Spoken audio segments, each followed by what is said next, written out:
Meus irmãos, vamos à palavra de Deus. 2 Timóteo capítulo 3. Próximo domingo possível que nós estarmos com a palavra, nós falaremos de 2 Timóteo capítulo 4. Hoje, 2 Timóteo capítulo 3. E o capítulo 4 é o último domingo para falar dessa série. Sabe, porém, isto, que nos últimos dias sobrevirão tempos trabalhosos, porque haverá homens amantes de si mesmos, avarentos, presunçosos, soberbos, blasfemos, desobedientes a pais e mães, ingratos, profanos, sem afeto natural, irreconciliáveis, caluniadores, intemperantes, cruéis, sem amor para com os bons, traidores, obstinados, orgulhosos, mais amigos dos prazeres do que amigos de Deus, tendo aparência de piedade, mas negando a eficácia dela.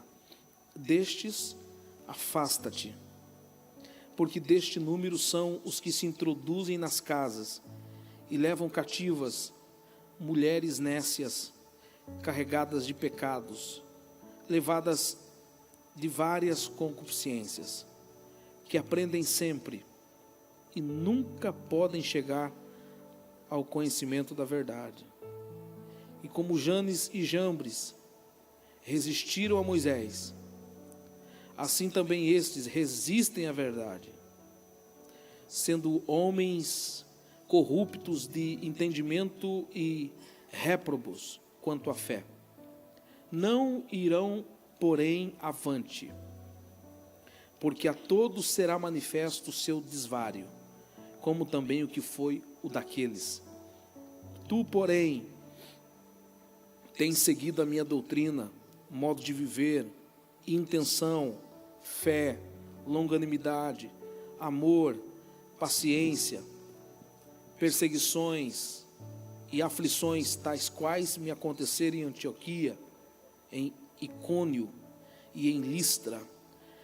Quantas perseguições sofri, e o Senhor de todas me livrou.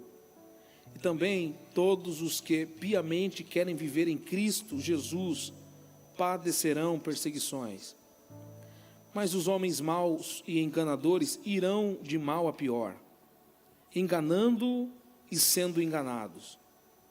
Tu, porém, permanece naquilo que aprendeste e de que foste inteirado, sabendo de quem o tens aprendido, e que desde a tua meninice sabes as sagradas Escrituras, que também podem fazer-te sábio para a salvação, pela fé que há em Cristo Jesus.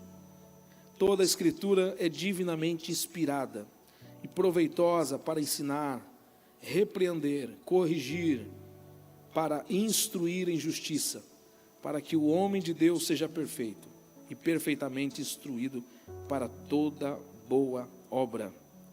Amém. Depois de ter citado algumas características ruins, péssimas características, de homens maus, Paulo orienta Timóteo para que afaste-se destes.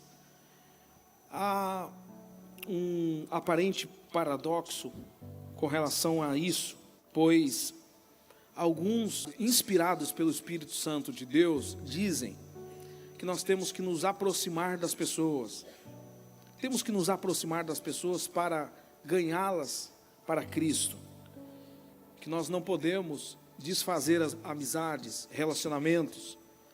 Pelo contrário, dizem alguns pregadores, que nós temos que nos aproximar das pessoas. Outros, porém, dizem que nós temos que nos distanciar das pessoas, porque, conforme está escrito aqui nesse capítulo 3, essas pessoas são obstinadas, orgulhosas, sem afeto natural, irreconciliáveis, caluniadoras, intemperantes, cruéis, sem amor, e nós devemos nos distanciar dessas pessoas. Aí fica esse aparente paradoxo. O que nós temos que fazer, na verdade? Porque alguns dizem que nós temos que nos aproximar, outros dizem que nós temos que, como Paulo acabou de dizer aqui no capítulo 3, que nós temos que nos afastar. E aí, o que nós vamos fazer? Alguns dizem uma coisa, outros dizem outra. Quem está certo? Na verdade, os dois estão certos, não é? Porque a Bíblia nos fala exatamente para ter as duas atitudes. Os dois estão certos, os dois pregadores, cada um dentro do seu contexto. Os dois pregadores inspirados pelo Espírito Santo de Deus. Por exemplo, os que dizem que nós devemos nos aproximar das pessoas, exatamente para que as pessoas conheçam a Jesus. Nós devemos trazer pessoas para a nossa mesa. Nós devemos estreitar relacionamentos. Porque a Bíblia mesmo diz que nós precisamos ser luz. Então, nós só podemos ser luz se nós estivermos com as pessoas que precisam dessa luz, nas trevas. Não estou falando fazer o que elas fazem, estou falando em estar com elas para trazê-las para Cristo. Jesus também disse que não se pode colocar a luz embaixo de uma cama, por exemplo. A luz tem que ficar em cima, a luz tem que estar à vista de todos. Então, nós somos luz do mundo, nós somos sal da terra. Nós não podemos, alguns crentes pensam que depois que aceitaram Jesus devem desfazer seus relacionamentos, e não é assim. Nós não devemos desfazer relacionamentos, nós devemos pregar Jesus Cristo para essas pessoas. Devemos não ser influenciados, mas influenciar. Então, está certo o pregador que diz que devemos nos aproximar. Nós estamos aqui para isso. A nossa missão é esta, nos aproximar das pessoas, para ganhar essas pessoas para Jesus. Mas aqui está um aparente paradoxo, como eu disse, porque Paulo aqui está dizendo que nós temos que nos afastar das pessoas. Certamente você leu. Se for preciso, cadê isso? Se for preciso, se eu achar, eu leio de novo com vocês. Mas como eu não vou achar, ok. 5, aí Nicolas, discípulo do Abel aí, ó. O 5, devemos, é isso mesmo, tendo a aparência de piedade, mas negando a eficácia dela, destes, afasta-te, ok? Então, meus irmãos, aqui está esse aparente paradoxo. O que a Bíblia está dizendo? A Bíblia, na verdade, está dizendo que nós devemos nos aproximar de pessoas que estão escravizadas por Satanás, escravizadas por falsos mestres. Falsos mestres escravizam as pessoas, subjugam o pensamento delas. E nós precisamos nos aproximar delas para libertá-las de falsos mestres. Agora, com relação aos falsos mestres, nós não devemos nem ter papo com eles, como diz a Bíblia. Então, sim, nós devemos nos afastar. Aqueles que são não propriamente falsos mestres, mas os que são influenciados pelos falsos mestres, são vasos na casa de Deus, porém para a desonra, segundo a Bíblia, conforme estudamos em 2 Timóteo capítulo 2, hoje nós estamos no capítulo 3, quando nós falamos do capítulo 2, nós estudamos que essas pessoas influenciadas por falsos mestres, e algumas delas estão na igreja, e graças a Deus que ainda estão na igreja, elas acabam por ser vasos, porém vasos de desonra. Vejam bem, porque a Bíblia diz, no capítulo 2, nós já vamos ler o texto que diz a respeito disso, nós somos definidos se somos de honra ou de desonra, de acordo com quem nós nos relacionamos. E a metáfora que Paulo traz no capítulo 2 é bem esta. Paulo disse assim, vamos ler, 2 Timóteo, capítulo 2, versículo 20. Capítulo 2, versículo 20, diz assim, ora, numa casa não há somente vasos de ouro, de prata, mas também de pau, de barro, uns para a honra, outros para a desonra. Algumas traduções diz, em algumas casas, há utensílios para a honra e utensílios para a desonra. Então, veja bem, de acordo com o que aquele vaso está associado, aquele vaso, então, será caracterizado. Por exemplo, na sua sala provavelmente tem um vaso com flores. Esse é o vaso para a honra da sua sala. Ele chama atenção, ele traz beleza para casa, ele traz decoração para casa. Mas certamente no seu banheiro tem outro vaso, não tem? Pois esse vaso é para a desonra. Por quê? Porque lá tem outras coisas, né? Eu disse hoje muito claro de manhã, mas hoje eu vou ser mais ético aqui. Hoje de manhã eu fui muito claro demais. Pronto, então tem vasos na sua casa para honra e vasos para desonra. É a metáfora que Paulo usa no capítulo 2 de 2 Timóteo. Então, de acordo com quem você se associa, você é, percebe? É o que a Bíblia está dizendo. É o que a Bíblia está dizendo. Vamos continuar lendo para entender que é isso que a Bíblia está dizendo. 2 Timóteo capítulo 2 e versículo 21 agora. Olha, diz assim: se alguém se purificar dessas coisas, se alguém se purificar, ou seja, se alguém deixar essas coisas ruins, se alguém deixar essas coisas más, se alguém deixar os falsos mestres, será vaso para a honra. Se alguém deixar de se associar com os falsos mestres, será vaso para a honra, santificado e idôneo para uso do Senhor. Então, o versículo 21 diz isso. Versículo 25 continua: deve corrigir com mansidão os que se opõem.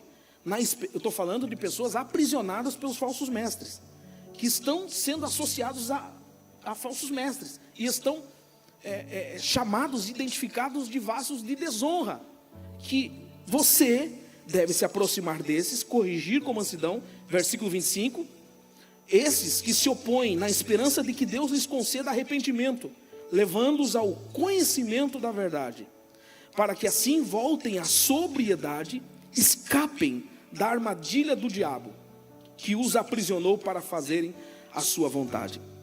Então vejam bem, nós temos que transformar vasos de desonra em vasos de honra.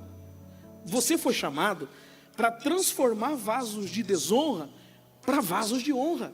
Pessoas que estão associadas a seitas, pessoas que estão associadas a heresias, são vasos de desonra. Pessoas que estão subjugadas por falsos mestres, por falsos pastores, por falsas doutrinas, são vasos, infelizmente, de desonra. Então, destes você deve se aproximar, porque é o que a Bíblia está dizendo.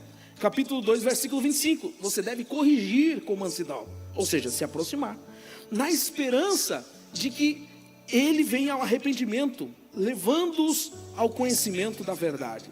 Ok? Então, destes você deve se aproximar. Você deve se aproximar então de quem? De quem está subjugado pelos falsos mestres, de quem está escravo dos falsos mestres, de quem tem a sua mente aprisionada pela falsa doutrina, de quem tem a sua mente aprisionada por seitas, por heresias. Você deve se aproximar. Agora, dos mestres ou dos falsos mestres, diretamente a eles, então Paulo já não fala mais do capítulo 2, Paulo vai para o capítulo 3. E no capítulo 3, lá no versículo 5, como disse o Nicolas, destes foge, perna para quem tem, nem atenda na sua casa. Sim, é o que a Bíblia está dizendo, porque você já sabe qual é a intenção. Eles não são aqueles que estão aprisionados, eles são os aprisionadores. Eles não são aqueles que estão lá inocentemente, não, eles são muito perspicazes, eles têm conhecimento do que estão fazendo. Destes, segundo a Bíblia, foge. E aqui, nesse capítulo 3 de 2 Timóteo, nós vamos ter algumas características dos falsos mestres. Algumas características dos falsos mestres. Vamos ler a partir do versículo 1. Versículo 1 do capítulo 3 de 2 Timóteo diz: sabe, porém, isto, que nos últimos dias sobrevirão tempos trabalhosos. Quando Paulo diz a Timóteo, sabe, porém, isto, é como se Paulo estivesse dizendo: ô meu filho, para de ser inocente, para de achar que todo mundo é bom como você pensa, para de achar que as pessoas são boazinhas, sabe, que todo mundo tem boa intenção. Para, por favor, seja simples como uma pomba, mas seja prudente como uma serpente. Sabe, filho, sabe, porém, é isso que está no versículo 1. Versículo 1 do capítulo 3. Sabe, porém, ou sabe, entretanto, como está a tradução, disto: nos últimos dias virão tempos terríveis, trabalhosos. Então, no versículo 2, Paulo começa a descrever características de falsos mestres. Agora, tem algo aqui que talvez seja uma coincidência, ou não. Primeira Timóteo, capítulo 3, nós temos características de um verdadeiro mestre. 2 Timóteo, capítulo 3, também nós temos características de um falso mestre. 1 Timóteo, capítulo 3, nós temos características de quem deseja o episcopado. São lá algumas características. Eu tenho que enumerá-las, eu não vou saber dizer agora. Talvez 14, talvez 15, não sei. Porém, algumas características. 1 Timóteo capítulo 3. Pronto, eu posso citar algumas aqui rapidamente. 1 Timóteo capítulo 3, características de quem é um verdadeiro mestre, de quem deseja o episcopado. Ser irrepreensível, marido de uma só mulher, vigilante, sóbrio, honesto, hospitaleiro, apto para ensinar, não dado ao vinho, não espancador, moderado, não cobiçoso, de torpe ganância, não contencioso, não avarento, não neófito, que tenha bom testemunho, que guarda o ministério da fé, consciência pura, fiel em tudo e que governe bem a sua própria casa. Olha só que interessante, coincidência ou não, 1 Timóteo capítulo 3, características de um verdadeiro líder, ou de um verdadeiro mestre. 2 Timóteo capítulo 3, características de um falso mestre. Então vamos ler, quais são as características de um falso mestre. Talvez você pense assim, poxa pastor, isso não é pregação para domingo, isso é pregação para um culto, como se diz lá na minha amada Assembleia de Deus, da qual eu deixei. Isso aí é culto, isso é mensagem para culto de doutrina. Não, gente, isso aqui é para quem precisa mesmo. Isso aqui é para você não ser enganado, é para você não ser ludibriado. Porque tem muita gente, hoje se fala muito de abuso de autoridade, mas as pessoas não lêem a Bíblia, por isso são abusadas. A Bíblia diz: o meu povo erra, porque lhe falta conhecimento. Leiamos a Bíblia, avaliemos o que está escrito e a gente não vai deixar ser abusado. Então 2 Timóteo capítulo 3, características de um falso mestre. Vamos ver, característica por característica. Capítulo 3, versículo 2. Sua tradução pode mudar um pouco, tem empatia aí com os tradutores, que não é fácil, tá bem? 2 Timóteo capítulo 3, versículo 2. Porque haverá homens amantes de si mesmos. Na minha tradução está egoístas, ao contrário de altruísta. Altruísta é aquele que ama os outros, egoísta é aquele que ama a si mesmo. Falso mestre tem essa característica, ele pensa nele, apenas nele. As pessoas não estão na sua lista de prioridade. Eles são egoístas. Segundo, eles são avarentos. Avarentos são aqueles que amam o dinheiro. Pode-se perceber que ele ama tudo, menos as pessoas. Ele ama a si mesmo, ele ama o dinheiro, ele é avarento. Ele também é jactancioso, ostentador. Jactancioso significa ostentador, presunçoso. Hoje, a internet pode te ajudar a identificar um falso mestre. Quando você vê um cara que está ostentando demais, não vou dizer que é, mas pode ser que seja um falso mestre. Ostentador. Na época não tinha Instagram, na época não tinha Facebook, mas os caras já ostentavam. Ó minha túnica aqui, ó. Ó minha túnica, comprei na Zara. Olha aí. Na época já tinha ostentação. Na Zara, né? Pronto. Ninguém se ostenta com a Zara, né? Por favor. Mas ok. Arrogantes, essa é outra característica. Ou seja, gosta de se colocar acima dos outros. Blasfemadores. Blasfemadores. Aquele que fala mal. Se você encontrar alguém que se diz homem de Deus, só vive falando mal das pessoas, pé no freio com essa pessoa, por favor. A pessoa só fala mal, ninguém é bom para essa pessoa. Ninguém é bom, ninguém presta, ninguém serve. Fala mal de todo mundo. Blasfemadores. A outra característica: desobediente a pais e mães. Ou seja, eles não honram aqueles que tiveram a oportunidade de honrar desde criança. Pessoas que falam mal de pai e de mãe, esse tipo de pessoa que não honra nem os pais, vai honrar quem? Vai honrar quem? Então, pessoas assim, pé no freio com elas. Outra característica, ingratos. Ou seja, que não está no vocabulário delas a palavra muito obrigado. Apesar de que gratidão não é só dizer muito obrigado. Gratidão vai além de verbalizar muito obrigado. Gratidão também diz respeito ao posicionamento, ao comportamento. Nós ouvimos isso domingo passado. A pastora Eliane falou muito disso. Gratidão não é só dizer muito obrigado, é comportamento. Eles são ingratos, esses falsos mestres. Eles são irreverentes. O que é uma pessoa irreverente? É alguém profano, alguém que brinca com o santo, alguém que banaliza o sagrado. Ele é irreverente.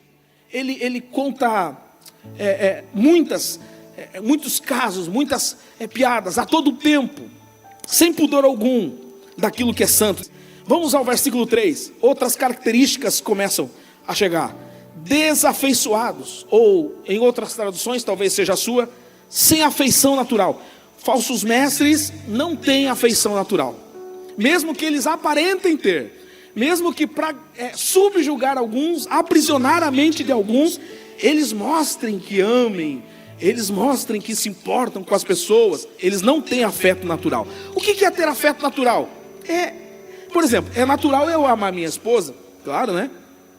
É natural eu amar minhas filhas. É natural eu amar vocês, a igreja de Jesus, os meus irmãos em Cristo. É natural vocês se amarem, ok? Então falsos mestres são quase psicopatas, na verdade, né? Como se diz, narcisistas, não é? São assim, eles aparentam algo que não são. Desafeiçoados, implacáveis. Outras traduções, sem controle próprio. Eles só vivem em guerra. Essa é outra característica. Implacáveis ou sem controle próprio, como está na sua tradução. Não entram em acordo, não há acordo com eles. Eles só vivem em guerra. Há uma guerra aqui, há uma discussão ali, ele está junto. Há um grupinho ali que estão um arrancando o olho do outro, ele está junto. Ele está no meio. Só vive em guerra, implacáveis. Outra característica aqui nesse versículo 3, caluniadores. Eles difamam, eles inventam histórias acerca de alguém para difamar. Outra característica, sem domínio de si, nada de autocontrole. Eles não têm controle acerca de nada. Nós precisamos ter controle. Controle em todas as áreas, nas finanças, até na comida. Nós precisamos ter controle. Controle. Eles são cruéis, eles são como animais selvagens. Essa é outra característica, eles são cruéis, como animais selvagens. Apesar de eles serem criados à imagem e à semelhança de Deus, eles se parecem mais com um bicho do que com Deus.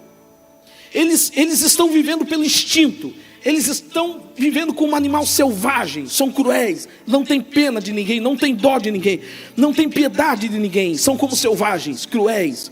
Outra característica nesse versículo 3, inimigos do bem. Tudo que é bom, eles se opõem. Tudo que é bom, eles estão contra. A igreja prega sobre vida, eles pregam sobre morte, mesmo que não declare isso. A igreja fala, nós somos a favor da vida, eles são a favor do aborto. A igreja diz, nós somos a favor do casamento, eles dizem, não, é bom que o homem viva só. Nós somos a favor de que a mulher seja tratada como uma princesa. As mulheres podem dar glória a Deus? Oh, aleluia.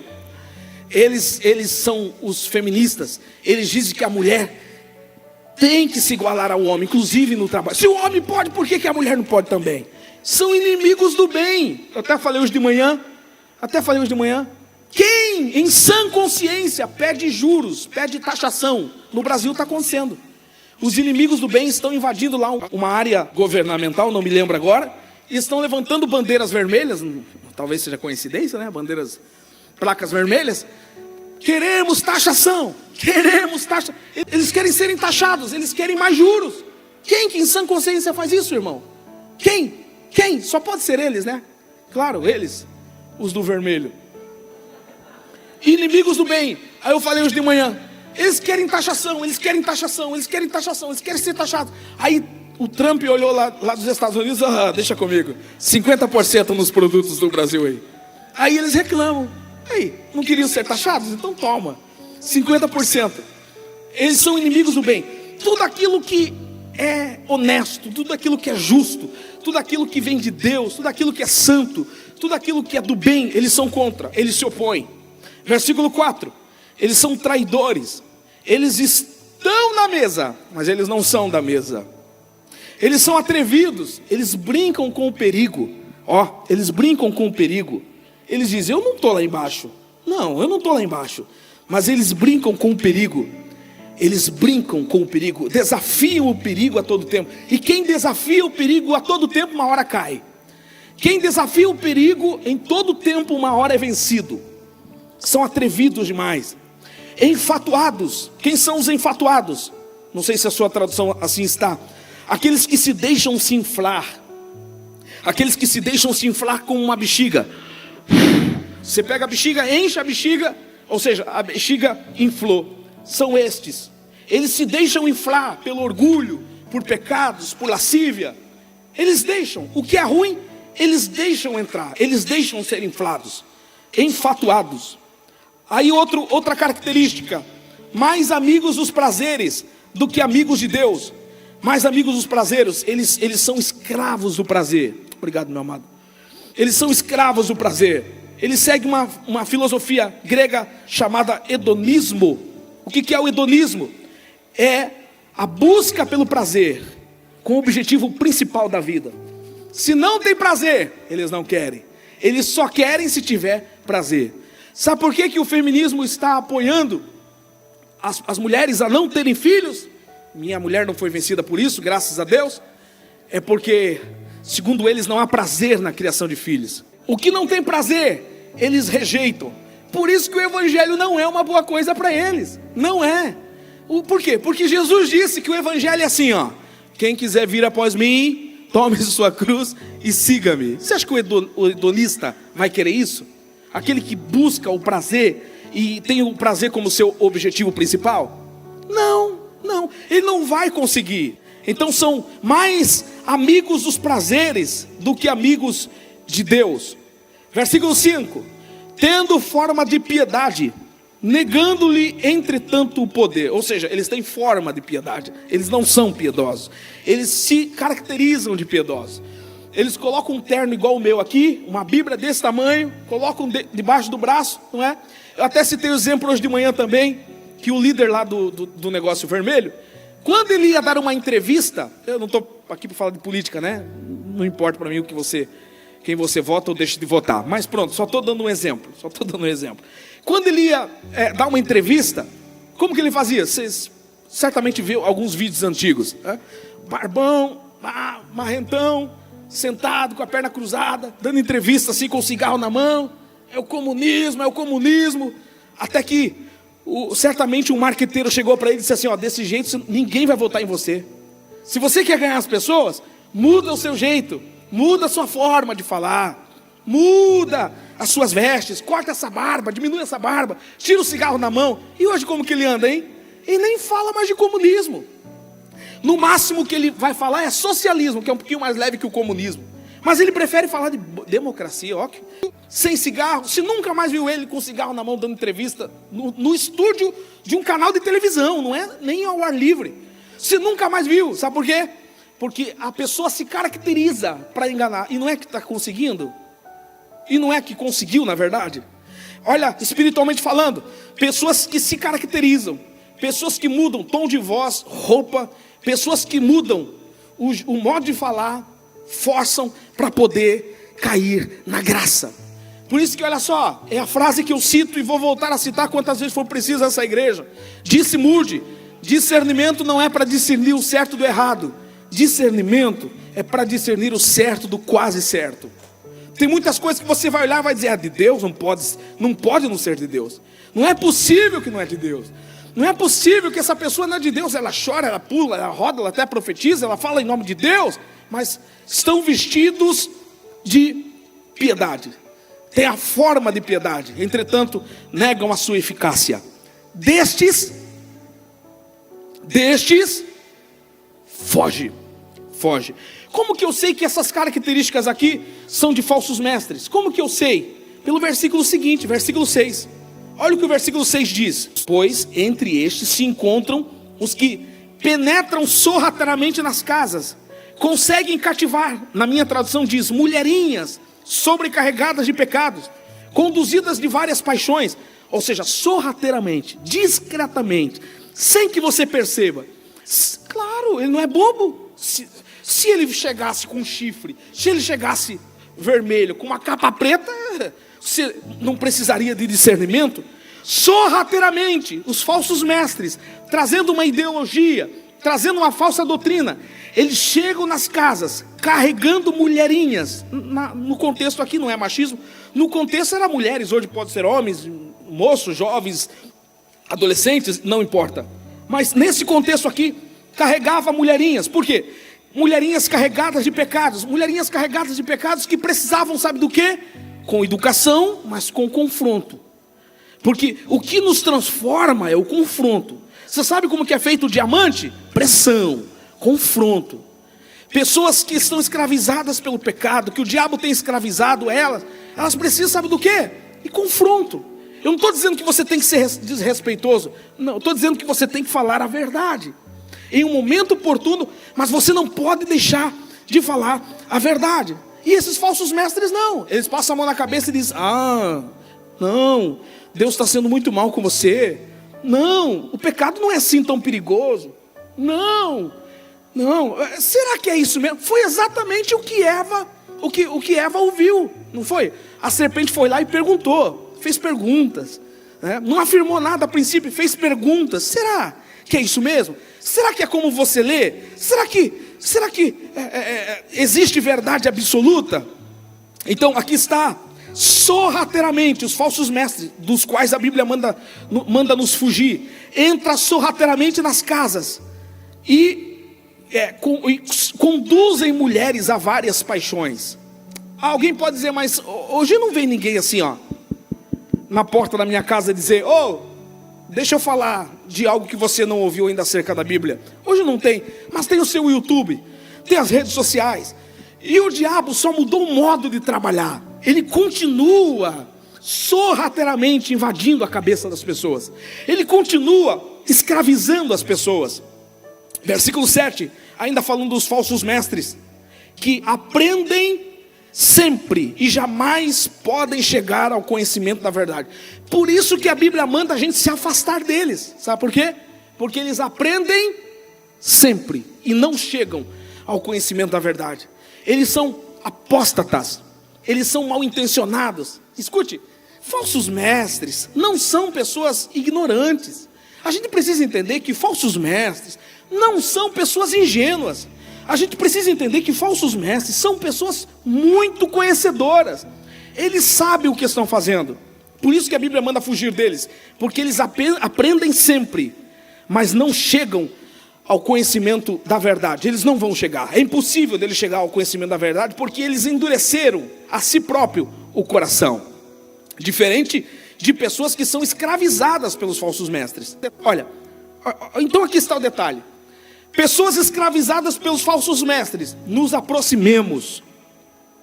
Pessoas que são falsos mestres, corramos deles, nos desviemos deles. Por quê? 2 Timóteo capítulo 2, versículo 25, fala de pessoas escravizadas pelos falsos mestres, que não devemos fugir delas, tá? Pelo contrário, nos aproximar. 2 Timóteo 2, 25 diz: deve corrigir com mansidão. Se tiver alguma pessoa escravizada por falsos mestres, por ideologia, por doutrina errada, o que você deve fazer, irmão? Fugir dela? Se afastar dela? Não, se aproximar. Diz assim: você deve corrigir com mansidão os que se opõem, na esperança de que Deus lhes conceda o arrependimento. Completem o versículo, por favor, leiam até o término, vai. Para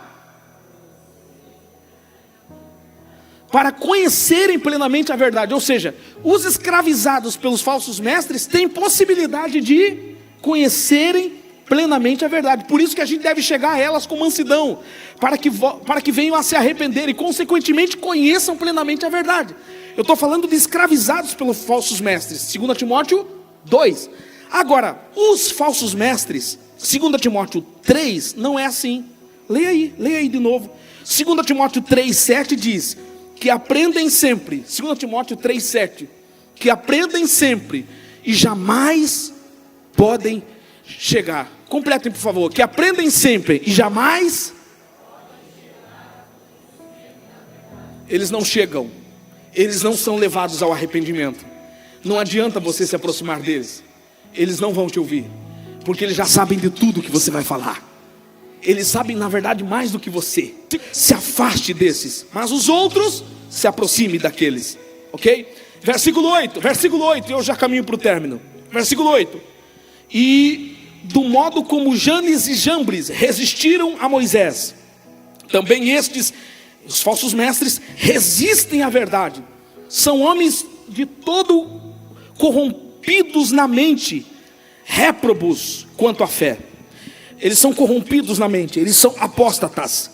Não tem como eles chegarem à verdade. Eles não querem chegar à verdade. Mesmo que Deus desça dos céus, eles não se converterão, eles não se submeterão.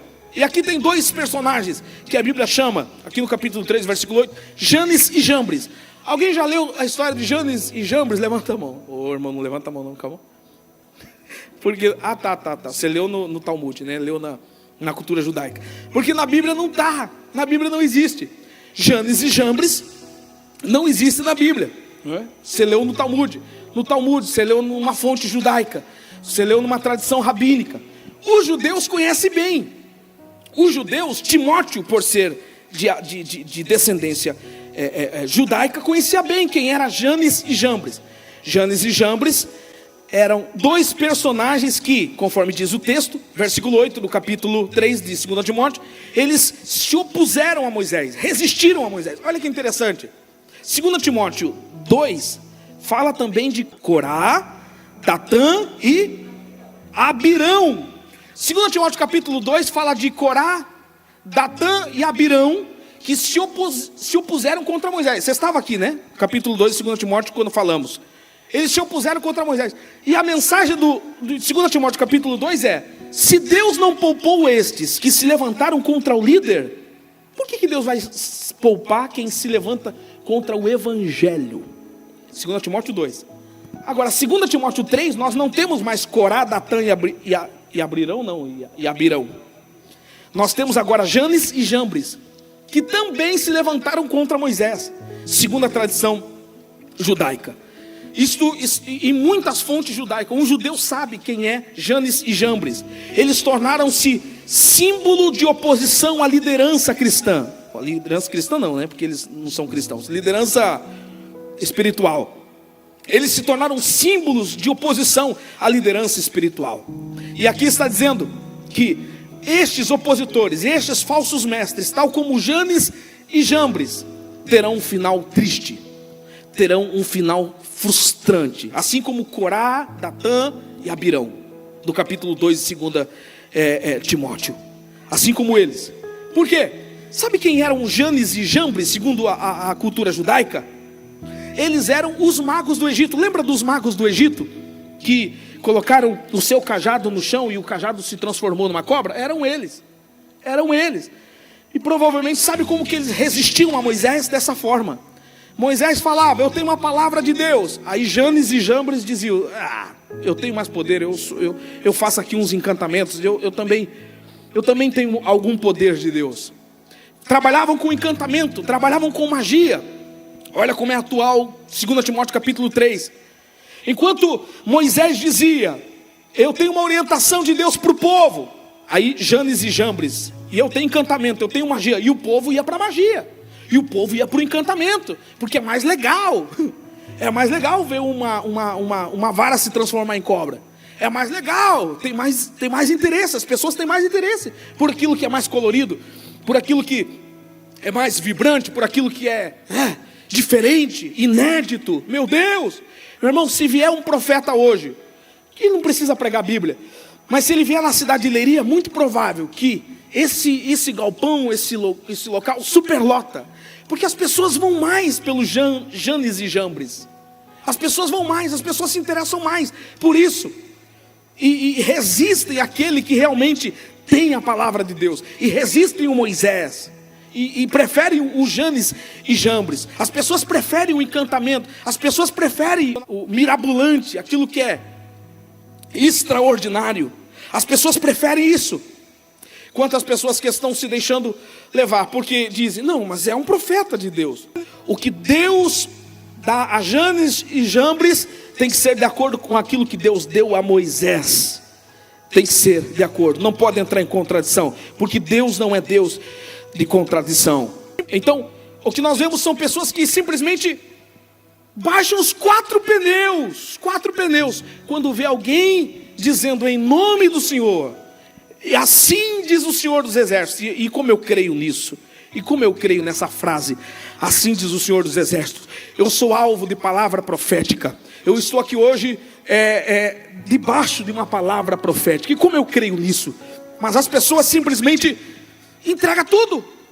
E aí, ao ao término de muitos desses eventos de Janes e Jambres, o profeta, que você não sabe quem é, que você não sabe quantos casamentos ele está, se está no quinto ou no sexto casamento, você não sabe quem é o pastor dele, você não sabe a vida espiritual dele, você não o conhece, e aí ele fala, eu preciso aqui de 5 pessoas com 5 mil euros, você é o primeiro a dar. Aí você não honra o teu líder da célula, né, que está ali toda quarta-feira com você, te ouvindo, ministrando sobre a sua vida, nem parabéns para você dá para ele no dia do aniversário, e aí alguém que você não conhece, aparece o Janes e Jambres por causa do encantamento, por causa da mágica, por causa do negócio mirabolante, ele simplesmente ilude você, abusa de você, e aí depois você deixa Jesus. Olha que interessante, aí você deixa Jesus, e Jesus não tem nada a ver com isso.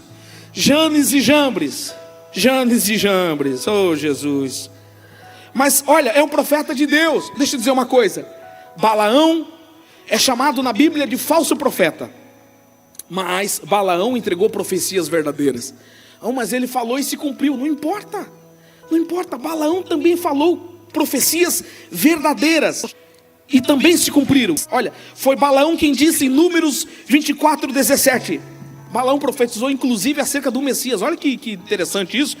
Balaão disse, vê-lo-ei, mas não agora, contemplá-lo-ei, mas não de perto, uma estrela procederá de Jacó, e apareceu e procedeu Jesus.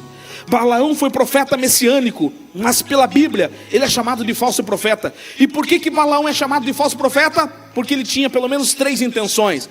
Usou o seu dom de forma corrupta, buscou recompensa material, e com o seu dom, por intermédio do seu dom, ele levou o povo à promiscuidade sexual. O povo de Israel foi conduzido à promiscuidade social. Era profeta de Deus. Eu não estou falando de alguém que fala do diabo, eu não estou falando de alguém que fala da carne, eu estou falando de alguém que fala. E como que Deus usa? Aí, meu irmão, ninguém vai entender isso. Aí isso é resposta para a eternidade. Mas os frutos não se percebem pelos dons, o fruto se percebe pelo caráter. Versículo 9. Eles, está falando de Janes e Jambres, e eu caminho para o término. Versículo 9. Eles, todavia, não irão avante. Ou seja, o final deles é triste. Assim como no capítulo 2 de 2 Timóteo, o final de Corá, Datã e Abirão foi triste. O final de Janes e Jambres, no capítulo 3 de 2 Timóteo, é triste. Foi triste. E continuará sendo triste a todos os Janes e Jambres. Está escrito, porque todavia não irão avante, porque a sua insensatez será a todos evidente. Aqueles que se opõem. Olha, o que a Bíblia está dizendo aqui é basicamente o seguinte, olha só, se eles resistiram a Moisés, conforme está no versículo 8, se não me engano, e Deus fez com que eles não fossem avante, como que Deus vai fazer ir avante alguém que distorce o evangelho? É isso que a Bíblia está dizendo. Eles não irão avante, como também aconteceu com aqueles. E eu convido a igreja a ficar em pé e a gente finaliza. Pode ficar em pé. Depois de Paulo passar essa instrução ao jovem pastor Timóteo de 30 a 35 anos de idade, depois de Paulo falar a Timóteo como ele deveria se portar com os falsos mestres, se afastando, e como ele deveria se portar com os escravizados pelos falsos mestres, se aproximando, Paulo diz no versículo 10: tu, porém, tens seguido de perto o meu ensino, e não só o meu ensino, não só as minhas palavras, mas o meu procedimento, propósito, fé, longanimidade, amor, perseverança. Nada melhor de ouvir a palavra de alguém que você conhece. Dê muita atenção para ouvir quem você conhece. O seu líder você conhece, está toda quarta-feira com você. O seu líder, se preciso for, para o almoço para te atender. Apesar de eu não recomendar, continua o almoço. Depois do almoço você liga. O seu líder, se for preciso, sai de madrugada para te atender. Aí vem alguém que você não conhece e bagunça a sua vida. E depois você coloca a culpa em Jesus. E depois você coloca a culpa na igreja.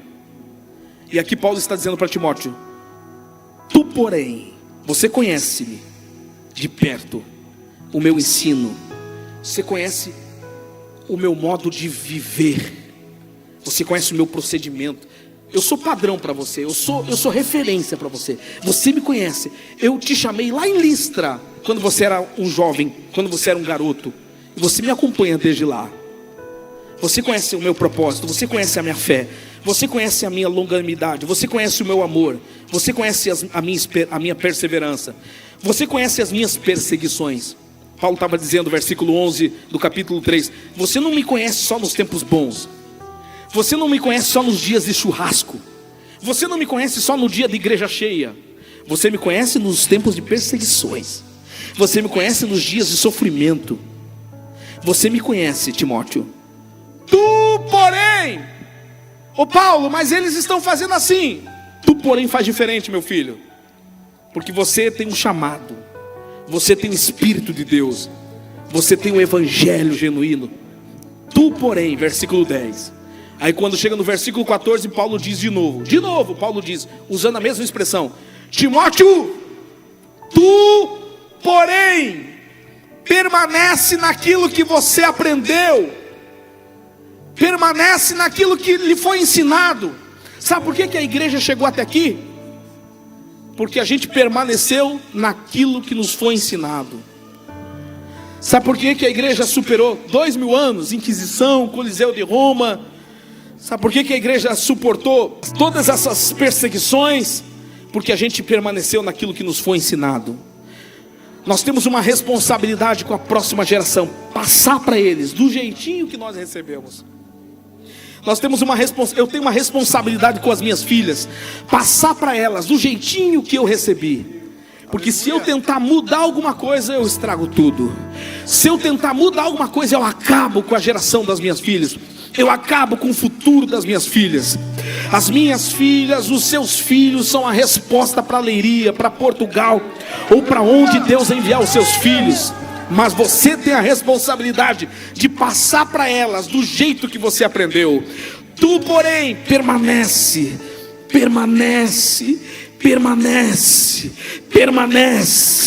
Vai vir algo mais atraente, mas permanece. Vai vir algo mágico. Janes e Jambres vão aparecer por aí, mas permanece. Vai vir algo mirabolante, mas permanece. A questão aqui que envolve a sua casa, são os seus filhos, é a próxima geração.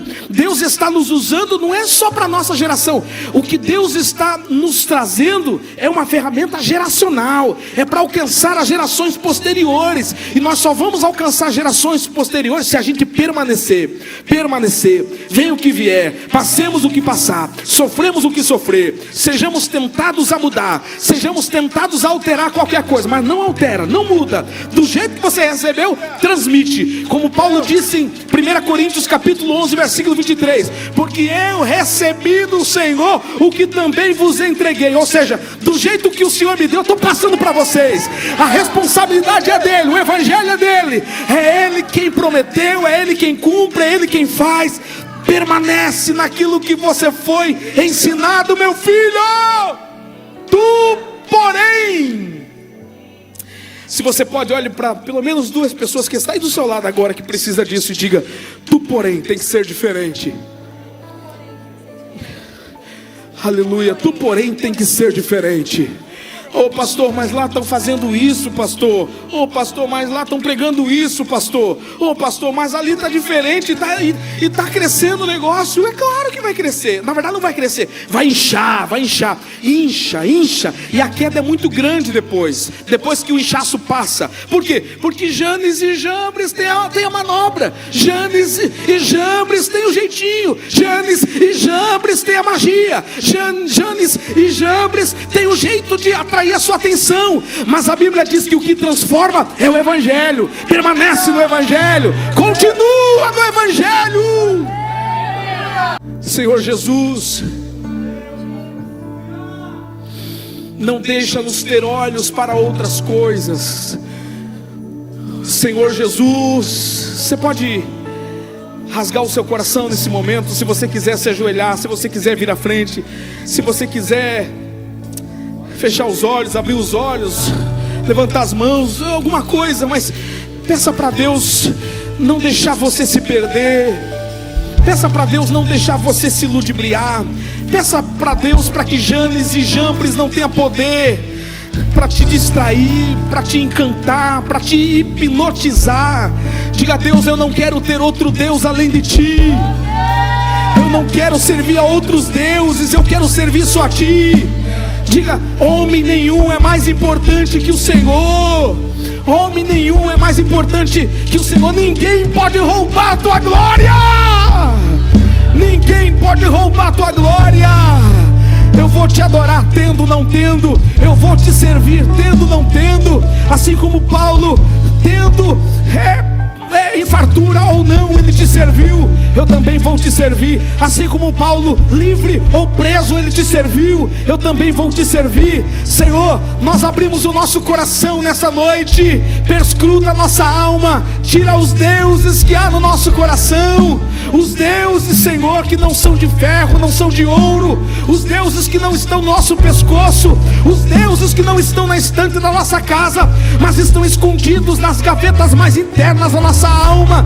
Nós idolatramos homens, nós idolatramos filhos, nós idolatramos a nossa própria reputação. Nós não queremos te amar mais do que ninguém. Aleluia. Nós queremos que o Senhor assuma o seu lugar. Nós queremos que o Senhor se assente no trono que é seu. Quem pode tributar a Deus louvor agora? Diga: tu és o único adorado aqui. Tu és o único adorado aqui. Diga: eu não vou me distrair, eu não vou me encantar, eu não vou me deixar ser hipnotizado. Janes e Jambres não terá poder na minha vida. Os meus olhos são todos seus. Os meus olhos são todos seus. Os meus olhos são para ti.